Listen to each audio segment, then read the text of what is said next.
નમસ્કાર મિત્રો, જય હિન્દ। તાજેતરમાં નીટ યુજીની પરીક્ષાનું પેપર રદ થતા અંદાજિત 23 કે 24 લાખ જેટલા વિદ્યાર્થીઓનું ભાવિ અંધકારમય થયું છે।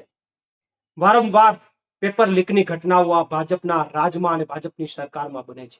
જાણે એવું લાગે છે કે ભાજપને, આ સરકારને પેપર લીકનું વ્યસન થઈ ગયું છે। જેમ બ્લડમાં કોઈ વ્યસન ચડી જાય અને પછી વ્યસન મૂકી ન શકાય, એમ પેપર લીકની ઘટનાઓ આ ભાજપના રાજમાં મૂકી શકાતી નથી। ગુજરાતની અંદર અનેક વાર દરેક પેપરની અંદર, ઘટનાની અંદર પેપર લીકની વાત સામાન્ય બની છે અને હવે આ વ્યસન જે છે એ રાજ્યમાંથી કેન્દ્રમાં પણ લાગ્યું હોય એવું લાગે છે। કેન્દ્રમાં પણ નીટ યુજીની પરીક્ષાનું પેપર જે છે એ રદ કરવામાં આવ્યું છે। મને એ નથી સમજાતું કે સરકાર ટેકનોલોજીની મોટી મોટી વાતો કરે છે, વિશ્વગુરુ બનવાની વાતો કરે છે ટેકનોલોજીમાં, પરંતુ બીજી બાજુ નીટ યુજીની પરીક્ષાનું પેપર જે છે એને લીક થવાથી બચાવી શકતી નથી। મને એ વાત નથી સમજાતી કે સરકાર ચંદ્ર સુધી પહોંચવાની વાતો કરે છે, પરંતુ પેપર લીક કરનાર વ્યક્તિ સુધી સરકાર પહોંચી નથી શકતી।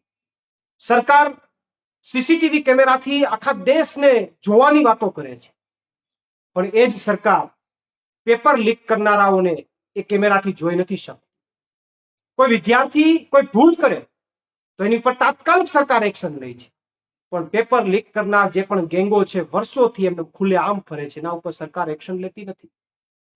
2-2, 5-5 વર્ષથી વિદ્યાર્થીઓ મહેનત કરે, પરસેવો પાડે પોતાનું ભાવિ બનાવવા માટે, અને 2 જ કલાકમાં આ પેપર ફોડનાર ગેંગો એના ભવિષ્યને રફે દફે કરી નાખે છે। બહુ મોટો ચિંતાનો વિષય છે।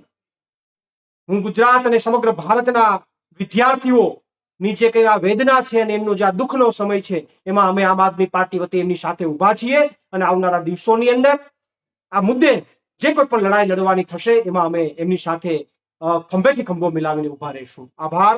પ્રવીણ રામ, પ્રદેશ ફ્રન્ટલ અધ્યક્ષ, આમ આદમી પાર્ટી।